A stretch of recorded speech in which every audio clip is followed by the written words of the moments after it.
Estimates of the number of Somali immigrants in the Seattle area vary widely, from just several thousand to more than 40,000. Somali waxaa loo yaqaan dad ah businessley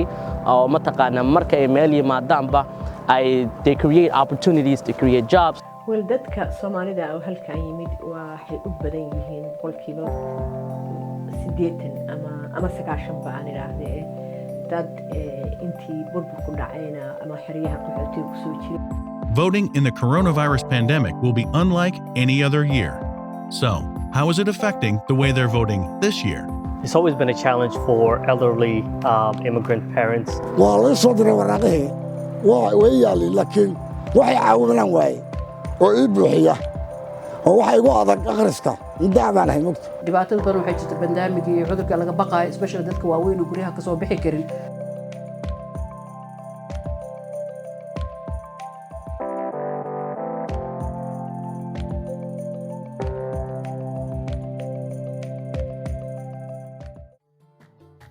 Emerald City, home to many immigrants and refugees, including the Somali community which settled the greater Seattle area since the early 90s. Estimates of the number of Somali immigrants in the Seattle area vary widely, from just several thousand to more than 40,000. Somalis are one of the few immigrant communities who have made immediate impact both politically and economically. Being one of the newest immigrants, how are Somalis managed to reach such an early success? Soomaalida waxaa loo yaqaan dad ah businessley oo mataqaana marka ay meel yimaadaanba they create opportunities to create jobs. They become part of the communities, you know? Kali Mohammed is one of the well-known young Somali activists in North America. He recently moved from Minneapolis to Seattle, Washington. Tada labaad wadankan dhaqaale badan baan soo gelinaa, taxi badanna waa bixinaa. taasna waxay ka dhigan tahay inaan wadankan aan xaq ku leenahay oo xuquuqdiisa mataqaana wadankan waxaad xaq ku yeelanaysaa waa markaad shaqo abuurtid iyo markaad wax aad abuurtid iyo markaad wax ku celisid Soomaalidu labadana waa samaysaa.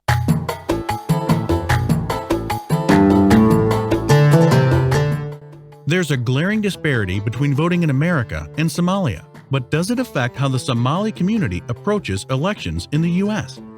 dadka Soomaalida oo halkan yimid waxay u badan yihiin qolkiiba 80 ama 90 baan iraahdee dad intii burburku dhacayna ama xiriyaha qaxootiga ku soo jiray markii hore wadanku soo dhismayeen kulliba qofka aniga da'dayda oo kale ayaa garan kara dawladnimo waxay ahayd iyo sidii loo dhaqmi jiray balse dadka haatan halka kan yimid waxa weeye waqti dheer bay u baahan yihiin oo ay ku fahmaan wadankan oo la qabsadaan mid hore u bilownaydna ma jiro doorasho ay soo arkeen iyo khibrad ay arkeen iyo dawladnimo ay arkeen iyo macna badan oo haatan maskaxdooda ay markay yimaadeen halka kan ku jiray ma jiraan. How is the Somali community participating in this year's elections? Especially in a year filled with extraordinary circumstances, the coronavirus pandemic, economic crisis, widespread protests, and police deployments that have disrupted communities across the nation. caqabada badan oo keenay horta saameynta bandamiga waxay tahay dadka badan guryaha kama soo bixi karaan marka waxay noqonaysaa in qofkii sidoo ku codeyn lahaa haddii ay noqoto mailing hadduu dadkeena badan ay yaqaanaan inay mail ku diraan haddii matalan ay rabaan boosado kale marka laakiin anaga as Somali community badan waxaan sameynaa anagoo raacayna sharciga distance marka ay tahay in aan qofka uu noo yimaado ka caawin karno qofka aan aqoonin si loo buuxiyo laakiin is very important waa in la codeeyo laakiin dhibaatada badan waxay jirta bandamiga iyo cudurka laga baqaayo especially dadka waaweyn oo guryaha ka soo bixi karin waa caawinaa waa u buuxinaa codkooda marka ayaga saxiixda ka bacdina way la tagaan. Kali Mohammed spoke about the participation in the voting process, especially by the young generation. muhiimadda ay leedahay in dhalinyarta ay ka qayb qaataan doorashada soo socota ama doorashooyinka Mareykanba waa muhiimad aad u weyn. Sa ula socotaan dhalinyartu inta badan ma ahayn qaybaha inta badan bulshooyinka aadka uga qayb gala doorashooyinka hadday noqoto kuwa primary-ga ama general election-ka laakiin sidii loo doortay Barack Obama 2008kii markuu madaxweynaha noqday intii ka dambeysay waxaad moodaa in dhalinyartun ay aad u baraarugeen sidii maalintaasna ay u bilaabantay in dhalinyarta ay ka noqdaan waaxda ugu weynaan doonta mustaqbalka inay noqdaan dhalinyarta dadka codeeya siiba general election. Voting in the coronavirus pandemic will be unlike any other year. So, how is it affecting the way they're voting this year? It's always been a challenge for elderly immigrant parents to ensure that they were registered to go and vote and find the right polling places. Due to barriers in language, due to ensuring that they were aware of timelines for registering to vote, ensuring they knew where their polling stations were at. This year, it's even more of a challenge due to the COVID-19 pandemic that we're in. And it's even more difficult for the elderly. Both my parents have underlying conditions, which is diabetes. We try to limit their exposure outside. So to ensure that they are able to vote and that their vote gets counted, we've helped them register online and we've helped them request an absentee ballot. We helped them with the process of ensuring that we completed the registration online correctly and also ensuring that the absentee ballot is getting sent to their house. Not everyone is as lucky as Faisal's parents. This is Yusuf Sharee. waa laga soo diray waraaqihii way yaalin laakiin waxay caawinaan waaye oo ii buuxiya oo waxa igu adag akhriska intaa baan ahay mugta dhibaatada badan waxay jirta bandaamigii cudurka laga baqaayo especially dadka waaweyn oo guryaha kasoo bixi karin ayaa waxay noqonaysaa haddii uu ama qof volunteer ama family member qof uu joogo inuu ka caawiyo qofkaas kale hadduusan qof guriga uusan la joogin oo samayn karin anagoo kale Somali community ama agency u dhow kale inuu tagaan ee ka caawiyaan qaybta votingka muddo waxaan ka shaqeynay waraan 15 sano waa wadnay oo aan dadka ka caawinaynay. With the country in the midst of a recession and racial inequality, it is important to elect the right candidate. muhiimadda ay leedahay inaan doorano the right candidate ama qofka ku muhiim ah in la doorto waxa waaye waa qofka go'aamin doona noloshaada waxa ku saabsan siiba hadday noqoto federaalku waxyaabo badan baa federaal ku xilmi karna hadday noqoto caafimaadkaaga hadday noqoto xeerka waxbarasho hadday noqoto dakhliga state-kaaga loo ogolaan doono hadday noqoto dakhliga loo ogolaan doono dhalinyarta xagga waxbarashada hadday noqoto dugsiga hoose ilaa heer jaamacadeed marka inaynu doorano qof madaxweyne ah oo kaamili doona mataqaana dhibaatooyinka haysta dadka soo galootiga ama dadka minority-ga ah ama dadka inta badan iska dhiban aynu inaku ka mid nahay waa muhiim sanadkan qofkaasi mabaadi'da uu ku shaqeynayo ama uu adiga kugu soo kordhinayo ama aad ku raacayso aqoonta aad ku dooranayso ma leedahay ama ku kala soocayso ama se ma iska waraysataan ama tirahdaan wariyeyna u boodaynaa yaa inaga xuquuqdeena inuu ku fiican yaa warkeena maqlaya yaanu inagu ku xisaabtanaa. We need to make sure that we're represented by a candidate that has our best interests at heart. If we don't go out and vote and voice, who we support, nobody is gonna just go and put our issues forward and move our agendas forward. So we need to make sure that we're also doing our part and that we're being represented. Very important u tahay xagga dhaqaalahaaga educationka markay noqoto iyo haday noqoto gobolka amarkaas adiga aad degan tahay sida adiga aad cod ugu yeelan lahaydeen because maadaama maanta aad cod ku yeelataa wadankan waxay tahay meel kasto ayaa adigana wax ka samaysan kartaa.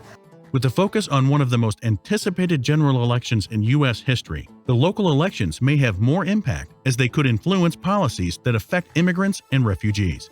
When people think about an election, typically it's every 4 years when we're voting for our president, but our local elections are just as important, if not honestly even more important, because those elections are the ones that directly impact us, and those are the folks that are able to make changes for us locally where we live. muhiimadda aad u leedahay codeynta especially local markay noqoto badanaa anaga Soomaali hadaan nahay waxaan u codeynaa markuu madaxweynayaal ay tartamayaan laakiin codeynta very important waxay tahay local gobolka adiga aad degantahay oo kale waa inaad ku codeysaa degmada aad degantahay kale because marmarka qaarkood waxa lagu codeeyaa judge-ka qaaliga adiga ku xukumi doono ama gobolkaaga xukumi doono in aad ogtahay qofku uu yahay sidoo kale waxa jirta xagga dhaqaalaha marka very important waa local vote-ka in ay Soomaalida ay sameeyaan anagana badanaa waa ka caawina waan u sheegnaa badanaa waxaan u sameynaa hataa telefishino flyer waxyaalo badan loo sameeyaa barnaamijyo badan baa jira oo saameynaya waxbarashada oo qaarkood aan filayo dusha kama wada haye ee dadka Soomaalida ah inay waxay weydiiyeen barnaamijka 5395 oo ka hadlaya sex education waxaad ogaataan oo bulshada ogeysiinaya hadduu hirgalo in waalidku uu leeyahay optionka ah cunugayga galaaskaas lama gelin karo marka optionkaasa waxaan u malaynayaa wax badan oo aan ka baqayno naga sii fikirayn kara laakiin waalidkaa laga rabaa inuu tago iskuulka oo yidhaahdo hadduusan isagu raalli ka ahayn haddayba dhacdo in sharcigaasi baasgareeyo inuu yidhaahdo maya ilmahayga lama gelin karo kalaaska uma rabo umana doonayo si qoraal ah. Last plea to their community. waxaa maqli doontaan bogosyo fake ah oo meelaha la dhigay oo la leeyahay boxkii waa la socotaan Washington codayntaada waxaad ku digi kartaa boxka oo u xadidan inuu King County uu ku sawiran yahay magaciisa iyo qoraalkiisa laakiin waxaa jira boxyo yar oo fake ah oo markaa wax aan ka jirin ahayn taasna waxaa dhici karta inaan codkaagii la xisaabin uu khadka ka baxo marka hadda meesha waxa aan sameeynaa waxay tahay badanaa aan iskugu diyaarnay inaan dadka aan badanaa ka caawino community wuxuu furan yahay 4 maalmood 4 maalmood badanaa waxaan ku caawinaa dadka information inaan siino maadaama hadda waqtiga vote-ka lagu jiro voting wuxuu bilaaban doonaa 18 ilaa 26 ayuu socon doonaa warqadihii jaab waa la soo diray oo bishan 14keeda la soo diray ilaa 26 wuu socon doonaa marka dadka aan helin fadlan waxaa sameeysan community kala soo xiriir waa idinka caawinayna si warqadiina u heshiin haddii aad damacdaan inaad heshay warqadii oo ladin soo diray arrinta ina meel gaar aad dirtaan labo waa in aad mar ama booso ku dirtaan oo stamp lagaaga ma baahno haddii kale waxaad ku diraysaa box ajiro oo ku yaal New Holland ama sa area ku dhow box weyn ku leeyihiin boxkaas ku ridaysaa marka very important way labadaas meel dadka aanan helin oo baaladka aanan helin aan register garaynin waxay tagay meesha la King County oo ku taalo Grady Way meeshaas waxay sameynayaan in person waa iska register garaynayaan marka is register garayaan isla markaas meesha ka vote garaynayaan laakiin haddii kale aysan is register garaysnayn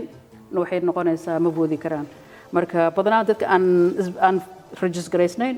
has register garayaan meesha tagaan oo voting-ka wixii dheeraad faahfaahin waxa kala soo xiriir kartiin Somali community-ga waa idinka caawinaa haddii aad registration sameeynin oo codkaagu meesha ka maqan yahay wadankan codka wax lagu kala qaadaa tirada dadku leeyahay waa codka ayaa wax lagu kala qaadaa community-ga iyo jiritaanka iyo danta guudna waad ka hartaa. My advice to the younger generation is to help your parents and also maybe your grandparents as well register to vote online to request an absentee ballot which will come to your home directly so that they can vote in the comforts of their house without having to be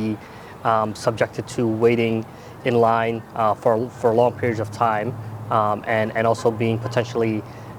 exposed to COVID-19 outside. They can vote at home